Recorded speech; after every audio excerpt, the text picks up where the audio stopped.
Si tu te sens mal, voici comment apaiser ton cœur. Psaume 94, verset 3 nous dit, « Jusqu'à quand les méchants, ô Éternel? Jusqu'à quand les méchants triompheront-ils? » Parfois, on traverse des situations difficiles qu'on ne voit pas la raison pour laquelle on les traverse.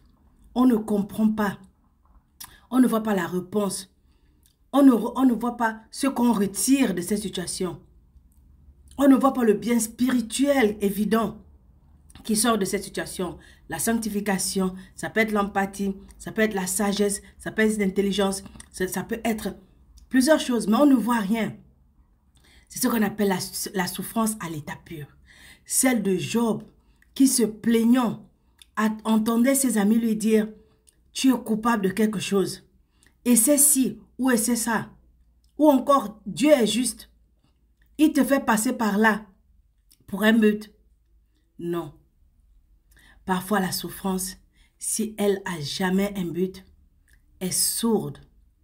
Et Dieu a certainement ses raisons, mais qui dépassent de loin notre entendement, notre compréhension. Pour reprendre le cas de Job, Dieu prouvait à Satan que Job aimait Dieu, non pas à cause de ses richesses ou autres, mais juste pour lui-même. Ce que Job prouva effectivement sans jamais savoir pourquoi il avait vécu toutes ces choses horribles, toutes ces souffrances horribles. En effet, seul le lecteur de l'histoire de Job peut comprendre la place de Job et pourquoi Dieu a envoyé le diable aller tenter Job. Si tu te trouves dans de pareils cas, mon frère, ma soeur, crie, pleure et prie. Ensuite, essuie tes larmes et loue le Seigneur pour qui il est. Pas pour ce qu'il va te donner, pas pour ce que tu penses pouvoir recevoir, mais loue le Seigneur pour ce qu'il est. Surtout, ne permets pas à ta souffrance de rester personnelle. Nous avons aux cieux un grand prêtre, bien plus que de connaître la souffrance de loin, et intellectuellement, est descendu sur terre et a souffert toutes ces choses de façon similaire à nous.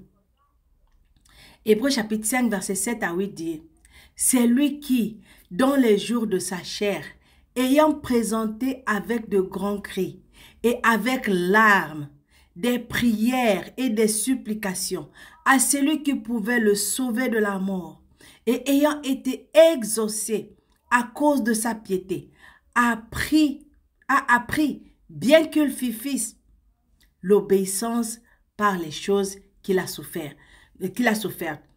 Donc, vous voyez ici que Jésus a traversé des situations difficiles, des situations impossibles. Mais il a réussi parce que malgré les pleurs, malgré la douleur, malgré les souffrances, malgré les cris, il avait confiance en son Dieu. Il avait confiance en son Dieu.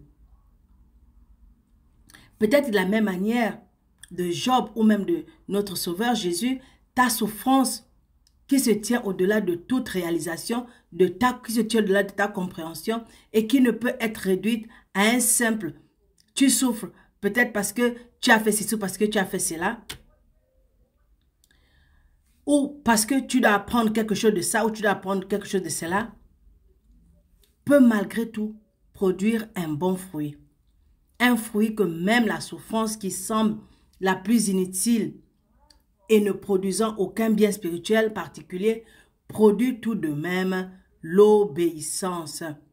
En effet, je loue notre Seigneur de ce que malgré toutes ces interminables épreuves, aux allures inutiles, gratuites et non nécessaires, toi qui m'écoutes, toi qui me regardes, tu l'aimes et tu lui obéis toujours, lui dédicassant ta vie à nouveau chaque jour.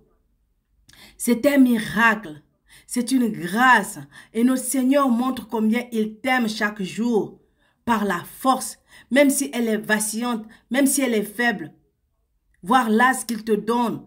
Chaque jour quand tu te lèves, tu dis Père éternel, me voici devant toi, je viens encore te donner ma vie, je viens confier ma vie entre tes mains, fortifie-moi, Rends-moi capable de faire face aux épreuves dans ma vie. Rends-moi capable de faire face à mes ennemis. Rends-moi capable de faire face aux choses que je ne comprends pas, à ce qui est plus difficile que moi. Dieu va te fortifier. Un jour, mon frère, ma soeur, l'on sera tous aux cieux. Et il essuiera toute l'âme de nos yeux. Et la mort ne sera plus. Il n'y aura plus ni deuil, ni cri, ni douleur, car les premières choses auront disparu, comme on peut le voir dans Apocalypse chapitre 21, verset 4. D'ici là, s'il te plaît, prends courage.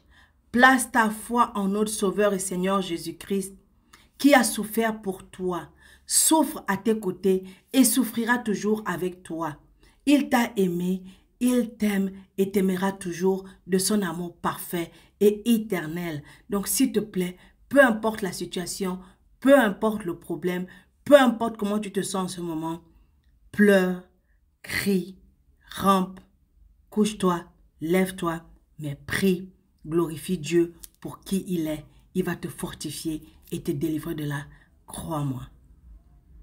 Abonne-toi.